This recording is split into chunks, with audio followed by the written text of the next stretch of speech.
نحمدہ ونصلی ونسلم علی رسولہ الکریم۔ السلام علیکم ورحمۃ اللہ وبرکاتہ۔ میں ہوں طارق محمود القاسمی۔ آج جو میں ویڈیو ریکارڈ کر رہا ہوں یہ عقیدہ بھی ہے ہمارا، اور اس کے علاوہ یہ ایک ایسا موضوع ہے جس کو ٹچ کرنا بہت ضروری تھا۔ مصیبت یہ ہے کہ یوٹیوب کے اوپر جس طریقے سے لوگ آئے ہوئے ہیں نا، اور جس طریقے سے اسلام کے پیچھے سازش ہو رہی ہے، وہ اتنے عروج پہ پہنچ گئی ہے نا کہ جس طرح احادیث میں قیامت کی نشانیوں کا ذکر تھا اور فتنوں کا ذکر تھا کہ فتنے ایسے برسیں گے جیسے بارش، وہ چیز ہو رہی ہے۔ آپ دیکھیں کتنے آ گئے ہیں جن کے پاس علم نہیں ہے، یعنی انہوں نے کچھ اور کیا ہوا ہے، انہوں نے علم دین حاصل نہیں کیا، لیکن علم دین پر ایسے باتیں کرتے ہیں کہ جنہوں نے اپنی زندگی کا بڑا حصہ، کسی کی زندگی کے 14 سال بہت قیمتی ہوتے ہیں، لیکن وہ 14 سال لگاتا کس میں ہے؟ وہ دین میں لگاتا ہے۔ اور ایک شخص نے اپنی زندگی تمام عمر انگریزوں کے علم کو حاصل کرنے میں لگائی، اس کے اندر اس نے ہر قسم کی لعنت کمائی، ہر قسم کی بے ایمانی کی، اس کے ماں باپ نے حرام کما کے اس کو انگلینڈ اور کینیڈا بھیجا۔ یہ بہت کم لوگ ہیں، 2% بھی نہیں ہے جو حلال سے اپنے بچوں کو باہر بھیج کے پڑھاتے ہیں۔ اور اس کے بعد وہ آئے، کوئی انجینئر ہے، کوئی اکنامکس میں ہے، کوئی جو ہے تو سائیکالوجی میں ہے، کوئی ڈاکٹر ہے، کوئی کچھ ہے، اور آ کے انہوں نے قرآن کی تفسیریں شروع کر دی، لوگوں کو کہنا شروع کر دیا کہ تم لوگ جو ہے تو ترجمہ پڑھو اور قرآن سیکھو۔ مذاق ہے۔ اس وجہ سے ہمیں مجبوراً ان کا توڑ کرنے کے لیے کچھ ویڈیوز بنانی پڑتی ہیں۔ پہلے آپ یہ ویڈیو دیکھیں جو میں آپ کو بتا رہا ہوں نا، اس کو آپ ذرا دیکھیں، اس کے بعد پھر میں آپ کو بتاتا ہوں۔ اور صحابہ کرام کی تربیت دیکھیں، بخاری مسلم دونوں میں حدیث ہے، 70 صحابہ کو جب دھوکے سے شہید کیا جا رہا تھا، تو جب ان کی موت کا وقت قریب آیا تو انہوں نے دعا کی۔ خزیمہ بنت ثابت انصاری رضی اللہ تعالیٰ عنہ، انہوں نے جو جملے بولے، انہوں نے امت کا عقیدہ کلیئر کیا۔ اے اللہ، ہمارے نبی کو ہمارے حال کی خبر کر دینا کہ ہم ان کے دین پر قائم ہیں، اور ہم اس حال سے دنیا سے جا رہے ہیں کہ ہم اپنے رب سے راضی ہیں اور ہمارا رب ہم سے راضی۔ اے اللہ، ہمارے نبی کو ہمارے حال کی خبر کر دینا۔ بخاری میں الفاظ ہے کہ نبی علیہ السلام مدینہ شریف میں ہے اور فرماتے ہیں ابھی جبرائیل علیہ السلام میرے پاس آئے تھے اور انہوں نے مجھے خبر دی کہ تمہارے ساتھیوں کو دھوکے سے شہید کر دیا گیا، اور انہوں نے مرتے ہوئے یہ دعا کی، اور ان کا پیغام لے کے میرے پاس جبرائیل علیہ السلام آئے۔ یعنی یہ ایک حدیث 3 عقیدے کلیئر کر دیتی ہے۔ نمبر 1، علم غیب کا عقیدہ۔ آپ نے دیکھ لیا نا، اس شخص نے علم غیب کے اوپر نبی پاک صلی اللہ علیہ وسلم کے علم غیب پر طعن کیا۔ اچھا، ایک اور ویڈیو بھی اس کی میرے پاس ہے۔ اس کے جو نظریات ہیں نا، اس انجینئر محمد علی مرزا کے، یہ اس طرح بدلتے ہیں نا، اس طرح بدلتے ہیں کہ شاید اس طرح منافق بھی نہیں بدلتا۔ یہ بلکہ میں کہوں گا کہ گرگٹ بھی اپنے رنگ نہیں بدلتا جس طرح انجینئر محمد علی مرزا اپنے خیالات بدلتا ہے۔ اس میں کہا اس نے کہ نبی علیہ السلام کے پاس کچھ بھی نہیں ہے علم غیب سے، اور ان کو وہ جو صحابی گئے تھے ان کو جب شہید کیا گیا تو انہوں نے کہا یا اللہ، ہمارے نبی علیہ السلام تک ہماری یہ خبر پہنچا دے۔ میں آج اس ٹاپک کو کلیئر کروں گا بالکل، اور میں آپ کو بتاؤں گا کہ علم غیب ہے کیا چیز، اور قرآن اور حدیث سے اس میں کیا ثابت ہوتا ہے۔ دیکھیں، اگر کسی نے یہ عقیدہ رکھا کہ نبی محترم صلی اللہ علیہ وآلہ وسلم کے پاس علم غیب ہے اور بذات خود ہے، اور وہ اس کے اوپر خود اپنی قدرت سے اور اپنے علم کی صفت سے قادر ہے، وہ شخص فی الوقت بدترین مجرم ہے۔ اللہ تعالیٰ کی صفت غیب میں، اللہ تعالیٰ کی صفت علم میں اور غیب کے علم کو جاننے میں، اللہ کے لیے کوئی چیز غیب نہیں ہے۔ یہ اللہ کے پاس جو علم غیب ہم کہتے ہیں نا، یہ ہماری نسبت سے غائب ہے۔ اللہ کے پاس کوئی چیز غائب نہیں ہے اللہ سے، اللہ کے لیے سب کچھ ظاہر ہے، اور اللہ کے علم کے اندر وہ احاطہ ہے۔ اللہ تعالیٰ نے اس کو گھیرا ہوا ہے، اس ہر چیز کو اللہ کے علم میں ہے وہ۔ اب جو بات میں کر رہا ہوں نا، وہ یہ ہے کہ اگر کوئی شخص یہ کہتا ہے کہ نبی علیہ السلام مبارک خود سے علم جانتے ہیں غیب کا، تو یہ اللہ تعالیٰ کی صفت علم میں نبی پاک صلی اللہ علیہ وسلم کو شریک کرنا ہے۔ اور صفت علم اللہ تعالیٰ کی ذاتی صفت ہے، یہ کوئی اس کی رب کریم کی جو ہے نا، یہ کوئی صفت فعلیہ میں سے نہیں ہے۔ جس طرح رزق دینا ہے، حیات دینی ہے، موت دینی ہے، عزت ذلت، یہ سب کچھ اللہ تعالیٰ کی صفت فعلیہ کے ساتھ، صفات فعلیہ سے تعلق رکھتی ہے۔ اگر کوئی شخص یہ عقیدہ رکھتا ہے وہ کافر ہے۔ اب عقیدہ کیا ہے؟ عقیدہ یہ ہے جی، سب سے پہلے میں آپ کو سناتا ہوں کہ سورۃ یوسف میں اللہ تعالیٰ نے کیا فرمایا علم غیب کے بارے میں، نبی پاک صلی اللہ علیہ وسلم سے کیا فرما رہے ہیں اللہ کریم۔ اعوذ باللہ من الشیطان الرجیم، ذالک من انباء الغیب نوحیہ الیک وما کنت لدیہم اذ اجمعوا امرہم وہم یمکرون۔ اور اے میرے حبیب، یہ غیب کی خبریں ہیں جو ہم آپ کو وحی کرتے ہیں۔ دیکھیں، غیب کی خبریں اللہ نبی علیہ السلام کو وحی کر رہا ہے، تو جو غیب کی خبر نبی علیہ السلام کو وحی کی جا رہی ہے، تو نبی علیہ السلام کے پاس اللہ کی طرف سے دیا گیا غیب کا علم موجود ہے۔ جتنا اللہ نے دیا ہے وہ موجود ہے، خود نبی علیہ السلام اپنی طرف سے نہیں۔ تو 30 سپارے قرآن کے نبی علیہ السلام کو وحی کیے گئے، وحی کے ذریعے بھیجے گئے، بلکہ اس سے زیادہ، کیوں؟ اس میں جو ہے نا پوری صورتیں منسوخ ہوئی ہیں۔ صحابہ فرماتے ہیں کہ ہم رات کو سوتے تھے، میں پوری سورہ بقرہ جتنی بڑی بڑی صورتیں یاد ہوتی تھی، صبح اٹھتے تو سینہ بالکل صاف ہوتا، تو ہم پریشان ہو کے نبی علیہ السلام کے پاس جب آتے تو وہ بتاتے کہ یہ صورت رات کو اٹھا لی گئی ہے۔ ان کا جو مقصد تھا نا وہ اللہ نے پورا کر دیا، اور باقی چیزیں جو ہے نا وہ کچھ منسوخ ہو گئی، کچھ رہ گئی۔ پھر یہ چیزیں نبی پاک صلی اللہ علیہ وسلم کو جو علم تھا وہ ان کے پاس اللہ تعالیٰ نے ان کو دیا۔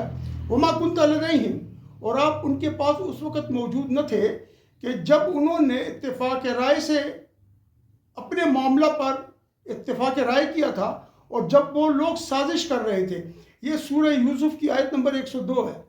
اس میں یوسف علیہ السلام کے بھائیوں کی بات کر رہے ہیں اللہ تعالیٰ کی، جس طرح وہ یوسف علیہ السلام کے بارے میں جو سازش کر رہے تھے، اور جو اللہ تعالیٰ نے یہ غیب کی خبر نبی علیہ السلام کو عطا فرمائی۔ دوسری جو چیز ہے وہ ہے جی سورۃ المریم، آیت نمبر 44 ہے۔ وہ فرماتے ہیں اعوذ باللہ من الشیطان الرجیم، ذالک من انباء الغیب نوحیہ الیک وما کنت لدیہم اذ یلقون اقلامہم ایہم یکفل مریم وما کنت لدیہم اذ یختصمون۔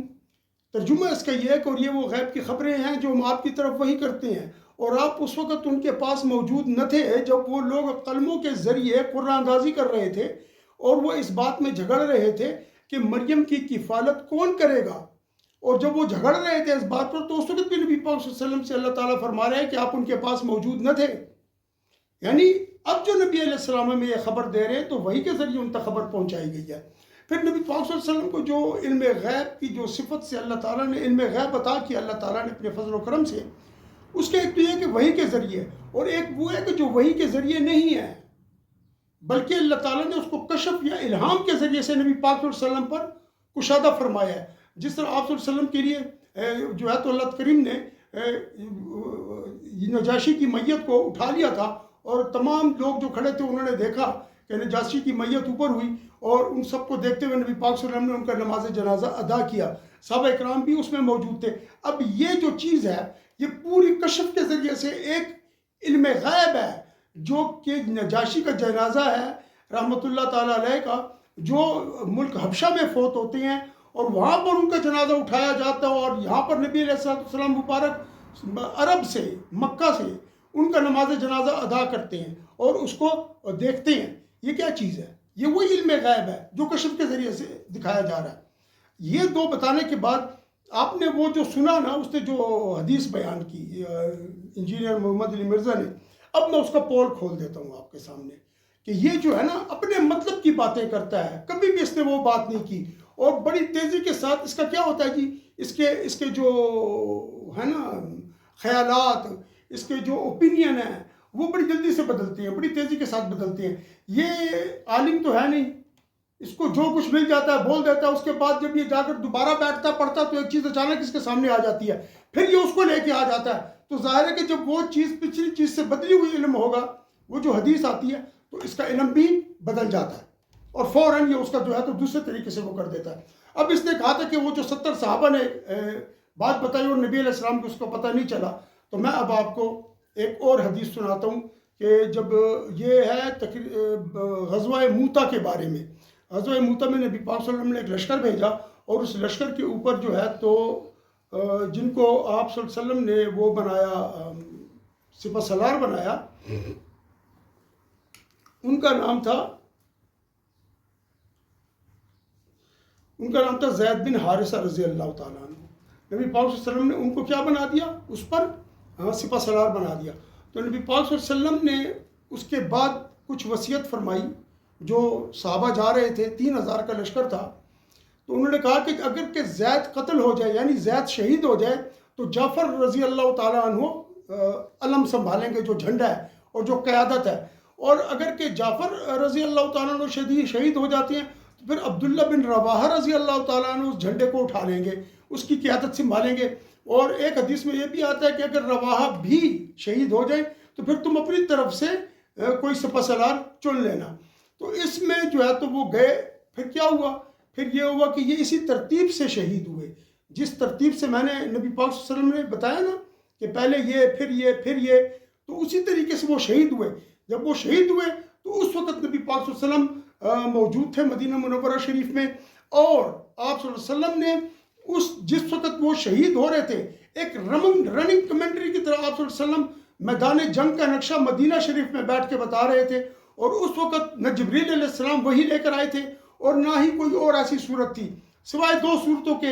ایک تو الہامی کیفیت ہوتی ہے جو رب کریم ڈائریکٹ قلب پر القاء فرما دیتے ہیں، اور ایک وہ ہے کہ جو نبی پاک صلی اللہ علیہ وسلم کا کشفی صورت ہے۔ تو اب آپ دیکھیں کہ نبی علیہ السلام مبارک اس حدیث کا نمبر ہے 4262، یہ بخاری شریف کی روایت ہے۔ اس سے پہلے جو روایت تھی وہ 4261 نمبر کی روایت تھی، وہی بخاری شریف کی ہے۔ اب یہ کیا فرماتی ہے جی؟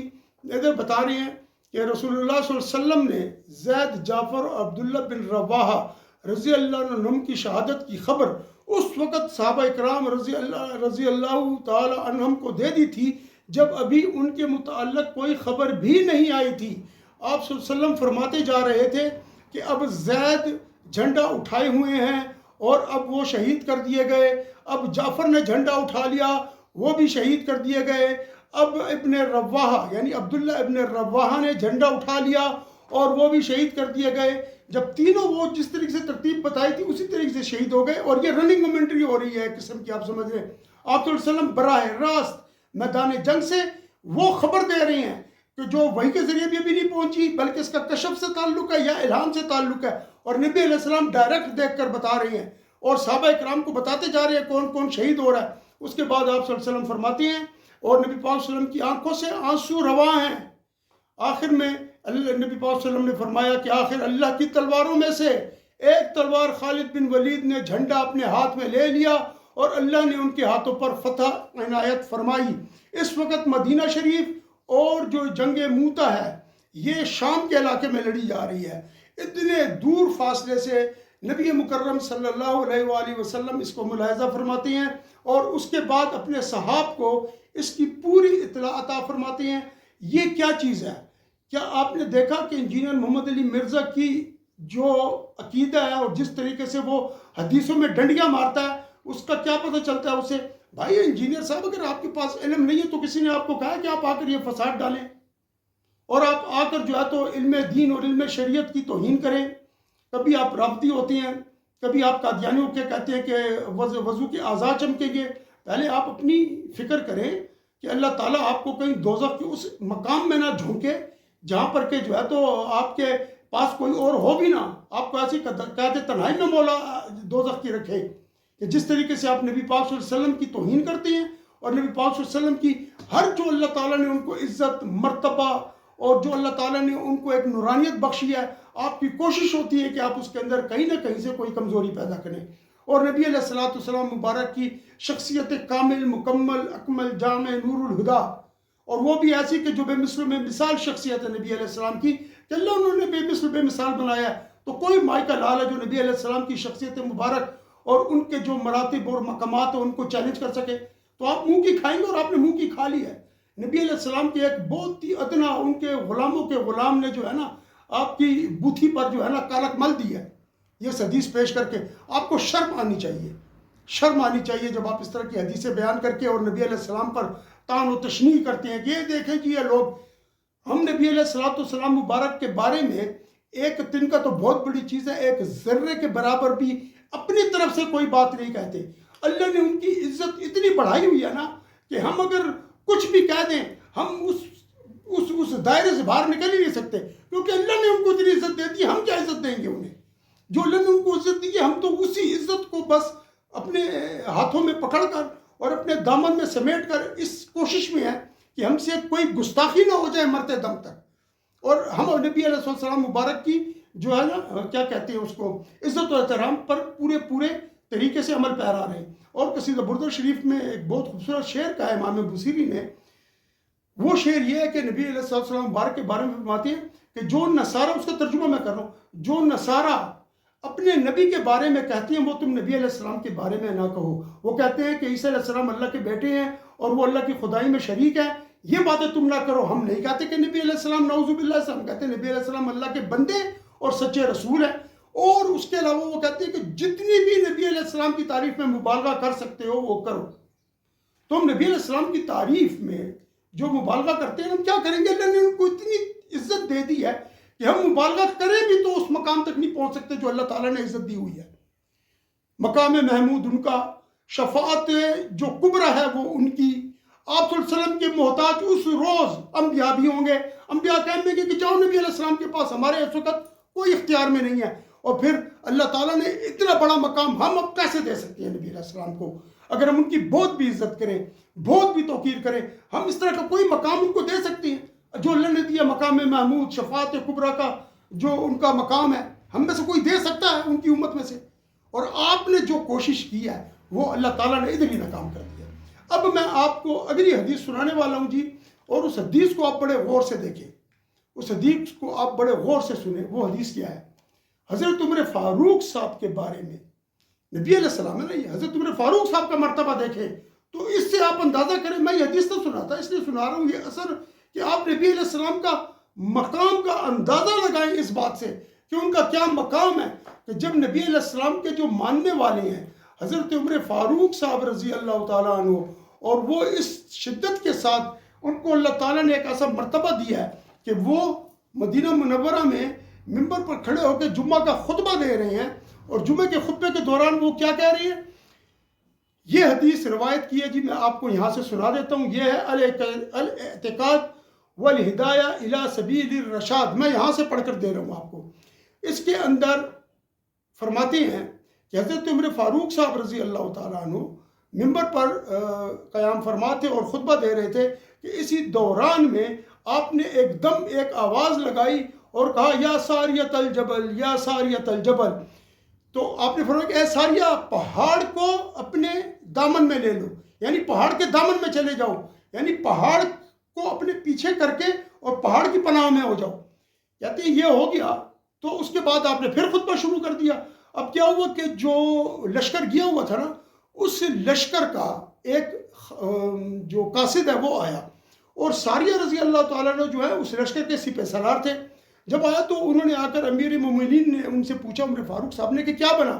تو انہوں نے کہا کہ جی ہم پر دشمن نے حملہ کیا تھا، ہماری اس سے ملاقات ہوئی تو کیا ہوا کہ ہم نے اس کو شکست دے دی ہے۔ تو انہوں نے کہا کہ اس وقت ایسے ہوا کہ ایک آواز دینے والے کی ہمیں آواز آئی کہ اے ساریہ، پہاڑ کے دامن میں چلے جاؤ، یعنی پہاڑ کو اپنی پہاڑ کی پشت پر ہو جاؤ، پہاڑ کے پاس پناہ لے لو کہ دشمن پیٹھ پیچھے سے حملہ نہ کر دے، پہاڑ کی اوٹ میں ہو جاؤ کہ آپ اس کے اندر چھپ جاؤ۔ تو یا ساریہ الجبل فشددنا ظہورنا بالجبل، تو ہم نے اپنی پیٹھوں کو پہاڑ کے ساتھ لگا کر اپنی پیٹھوں کو مضبوط کر لیا، یعنی پیچھے پہاڑ جب آ گیا تو پیچھے سے حملہ نہیں ہو سکتا، تو پیٹھیں کمر مضبوط ہو گئی۔ پھر انہوں نے کہا فہزمہم اللہ، تو ہم نے ان کو، اللہ تعالیٰ نے ان کو شکست فاش دے دی ان کفار کو۔ تو پھر عمر رضی اللہ تعالیٰ عنہ سے یہ کہا گیا کہ انک کنت تصیح بذالک، کہ اے عمر رضی اللہ تعالیٰ عنہ، اے امیر المؤمنین، یہ جو آواز تھی یہ آپ کی آواز تھی، یہ جو آپ کہہ رہے تھے یا ساریۃ الجبل، ہے ساریہ پہاڑ کو اپنے پیٹھ کے پیچھے کر لو، تو یہ آپ کی آواز تھی جو ہمیں وہاں تک پہنچی اور ہم نے ایسا کیا اور ہم اس میں کامیاب ہو گئے۔ اس حدیث کے بارے میں تمام جو محدثین ہیں انہوں نے کہا یہ بالکل ٹھیک ہے، البانی نے کہا کہ یہ اس کی جو سند ہے جید ہے اور حسن ہے، اور حضرت جتنے بھی اور باقی جو حضرات ہیں انہوں نے بھی اس کے بارے میں یہ کہا کہ یہ بالکل پرفیکٹ جو ہے تو حسن حدیث ہے. اور حضرت ابن حجر اسقلانی جنہوں نے کتاب لکھی ہے اصابہ فی اس میں فی معرفت صحابہ، اصابہ فی معرفت صحابہ، اس کے اندر جو آپ نے جو کتاب لکھی اس میں صحابہ کا ذکر ہے، اس میں اس حدیث کو بیان کیا اور آپ نے کہا یہ حدیث حسن درجے کی ہے. انجینئر محمد علی مرزا اس حدیث کا بطلان کرتا ہے، اس حدیث کو جھٹلاتا ہے. اور انجینئر محمد علی مرزا کا جو البانی ہے اس کی بھی بات میں نے آپ کو بتا دی، اس نے کہا یہ جید حسن ہے. اسی طریقے سے انجینئر محمد علی مرزا کا دوسرا استاد ہے جو یہ ان کے ادھر بڑا اچھا نام ہے ان کا، زبیر علی زئی. انجینئر محمد علی مرزا کا دوسرا استاد ہے زبیر علی زئی، وہ بھی کہتا ہے یہ حدیث حسن ہے. اس کے بارے میں ایک بات انہوں نے پھیلائی ہے ان لوگوں نے، اور وہ کہتے ہیں کہ اس حدیث کے اندر انقطاع ہے کہ ابن عجلان نے جو روایت کی ہے نا، ابن عجلان نے جو روایت کی ہے نافع سے، تو نافع سے انہوں نے ڈائریکٹ روایت جو ان کے ساتھ کی ہے، یہ ان کی ملاقات ثابت نہیں ہے. تو آگے چل کر ابن عجلان رضی اللہ تعالیٰ عنہ نے بات کہی ہے کہ وہ حدثنی ایاس بن معاویہ بن قرہ بذالک، کہ مجھے یہ حدیث ایاس بن معاویہ بن قرہ نے مجھے یہ حدیث سنائی تھی. اس کا ذکر انہوں نے نہیں کیا اور ڈائریکٹ حضرت نافع سے اس کو روایت کر دیا. تو چونکہ اس کی تصریح ہو چکی ہے تو یہ حدیث شریف مکمل طور پر حسن کے درجے میں ہے.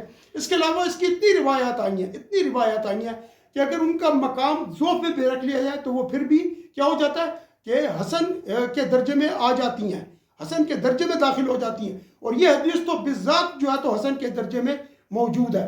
اب جو چیز میں آپ کو بتانا چاہ رہا ہوں وہ یہ ہے کہ اس کے بارے میں آپ یہ جان لیں کہ یہ حدیث شریف اور یہ جو بہترین ایک نبی پاک صلی اللہ علیہ وسلم کے حوالے سے جو علم غیب کے حساب سے جو بات میں نے کہی ہے، آپ اس کو سمجھ رہے ہیں کہ نبی علیہ الصلوۃ والسلام مبارک کو اللہ تعالیٰ نے بہت عظیم الشان علم عطا فرمایا ہے.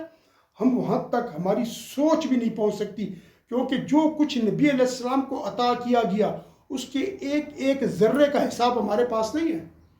وہ بہت ساری چیزیں ہیں کہ جو صرف اللہ جانتا ہے اور اللہ کا رسول جانتا ہے، ہم نہیں جانتے. تو ہمارے پاس جو علم ہے نبی پاک صلی اللہ علیہ وسلم کے مراتب کے بارے میں وہ بہت تھوڑا ہے. حضرت امام ربانی مجدد عرف الثانی اپنے مکتوبات میں فرماتے ہیں کہ نبی پاک صلی اللہ علیہ وسلم کو جو مرتبہ اور مقامات دیے گئے ہیں اس کا علم ہم میں سے کسی کو بھی نہیں ہے. اس کا علم تو اس وقت پتہ چلے گا جب روز حشر قائم ہوگا، تب لوگوں کو پتہ چلے گا کہ نبی پاک صلی اللہ علیہ وسلم کا مرتبہ کیا ہے، نبی پاک صلی اللہ علیہ وسلم کے درجات کیا ہے، اور نبی علیہ پاک صلی اللہ علیہ وسلم کی شخصیت مبارک کا وہ امتیاز کیا ہے جو کل مخلوقات میں موجود ہے. تو اللہ تعالی ہمیں اور آپ کو نبی پاک صلی اللہ علیہ وسلم کی عزت و حرمت اور ان کے ادب کی باکمال قسم کی صلاحیت عطا فرمائے، اور اللہ تعالی ہم سے ہمیشہ ہمیشہ راضی رہے، تاکہ ہم کبھی بھی نبی پاک صلی اللہ علیہ وسلم کی سوچ میں بھی ہمارے سے کوئی گستاخی سرزد نہ ہو. توہین تو بہت بڑا لفظ ہے نا، بے ادبی بھی سرزد نہ ہو، گستاخی بھی بہت بڑا لفظ ہے. اللہ ہمیں اسے محفوظ رکھے. چینل کو سبسکرائب کر لیں اور اس کے ساتھ ساتھ بیل آئیکن کو بھی پریس کر دیں تاکہ آپ کو بر وقت نوٹیفیکیشن مل جائے.